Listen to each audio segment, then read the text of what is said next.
podcast. She is Hall of Famer Muffet McGraw. I am Kelly Gramick. We also have a very special guest coming up in this final segment. But, Coach, we have a lot of great games tonight and into the weekend. Some games that are going to matter a lot for double bye in the ACC tournament and for NCAA tournament seeding. North Carolina Clemson, I have my eye on that one tonight.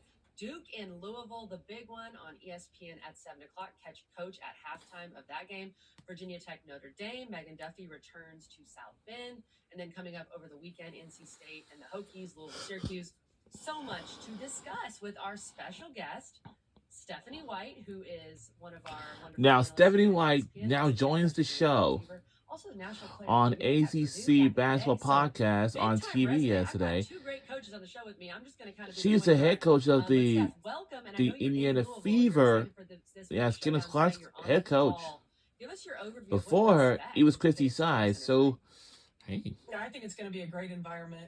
Thinking about the last time two undefeated in conference play teams have matched up. It's been a minute, right? And certainly great crowds here at Louisville.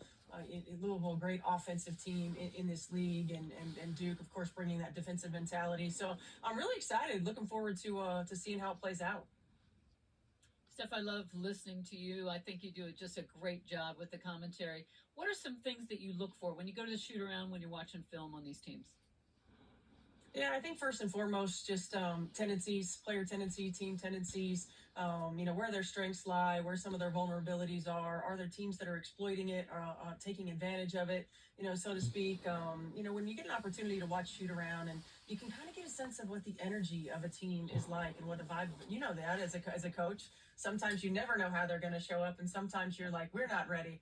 So you get a sense of the energy, the vibe, how focused and locked in they are to the scout, the execution of the scout, and then it gives us some points to look for when we go out there and we're talking about it in game. And the other thing I look for from just the coaching perspective is just player communication. We are so harping all the time, right, on players and being vocal. Who's the vocal leader on the team? Who's the one that's bringing them together? Who's the one that's directing?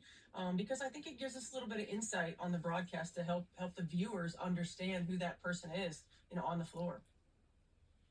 I think this is the best Louisville team in a while, maybe since the 2022 Final Four team. They are very deep. They've got a lot of different weapons that can hurt you. They even bring someone like Amari Berry off the bench, who's been phenomenal. For you, Steph, if there's a player or two that you're watching that really makes Louisville go, and you're expecting to get a big game from them tonight, who are those players for the Cards?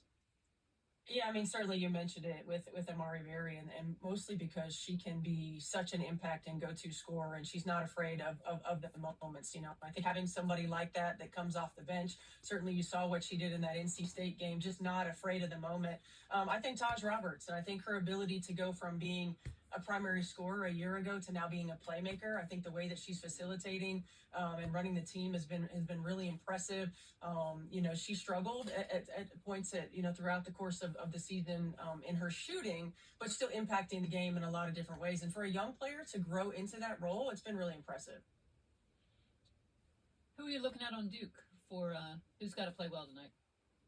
Yeah, I mean, I think Mayor's got to play well. I think she's got to make sure she handles the ball against all the different looks that she's going to get from Louisville. I think she's got to be, an impact scorer as well, get everybody involved. The key to me for Duke has been the emergence of Riley Nelson and Ariana Robertson. These are two players who didn't play for a long time because of injury. Early in the season, getting their rhythm back, getting their timing back, and what they've been able to do and grow into in conference play, getting back into not just the flow of a Duke team, but the flow of playing basketball again. I think their impact has been huge. This is not a deep Duke team, and those two have been critical of their success. Their lineups are so different than when they were having those struggles in November because of different injuries and then players getting healthy, like Robertson and Nelson. I think Robertson's going to be a really good player. She's only a freshman. When you look at Duke, Toby Fournier has played so much better since the turn of the new year. I feel like she's much more polished around the rim. She can rim run with the best of them. Her IQ's taken the next step.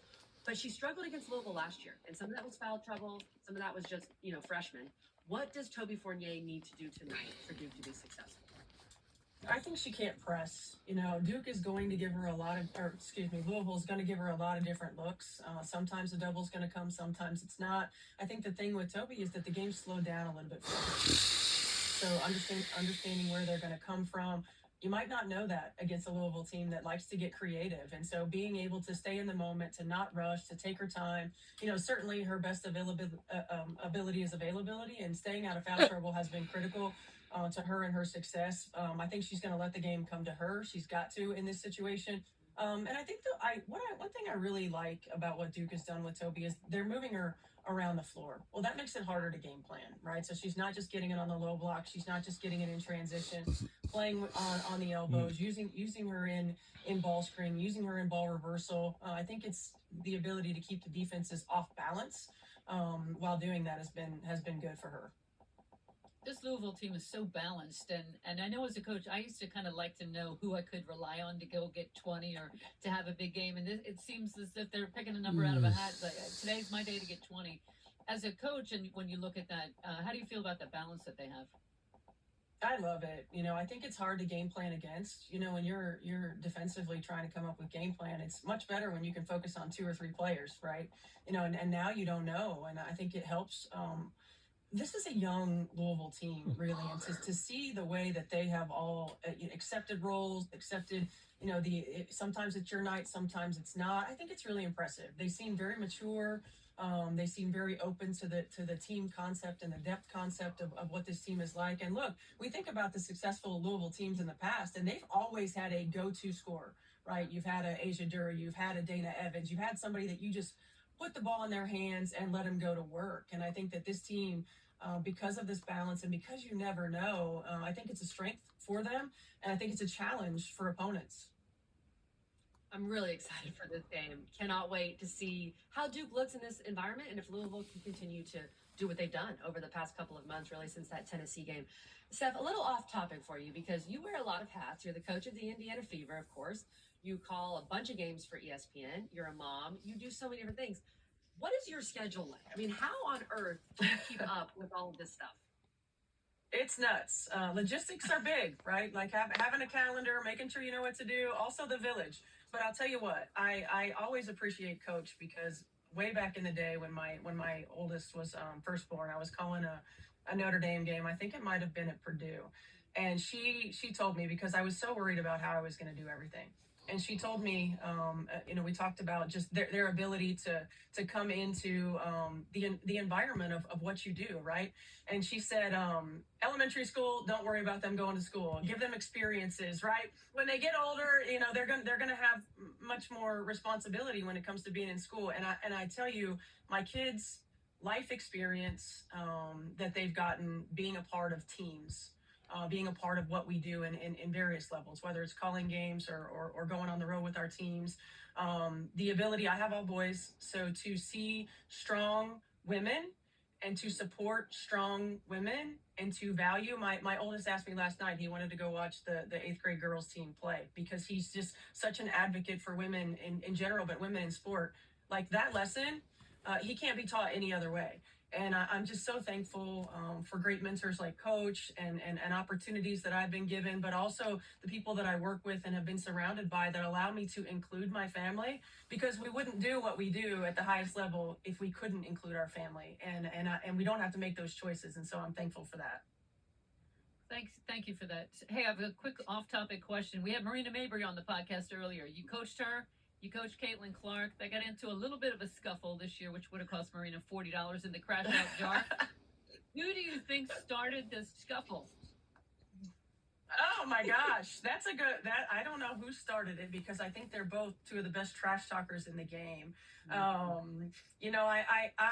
Marina's one of my favorites, and the thing I like about both of them is they're both equally parts crazy, insane at the same time. Like just the competitive spirit.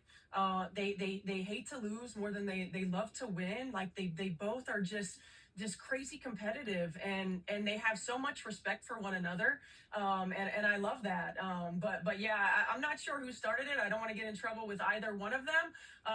But they are both just the ultimate competitors, and I absolutely adore them. Coach asks the hard-hitting questions, and she's not afraid to do that, so I love it. Okay, Steph, one more. Did you give Caitlin any advice for her TV debut? Because she killed it out there.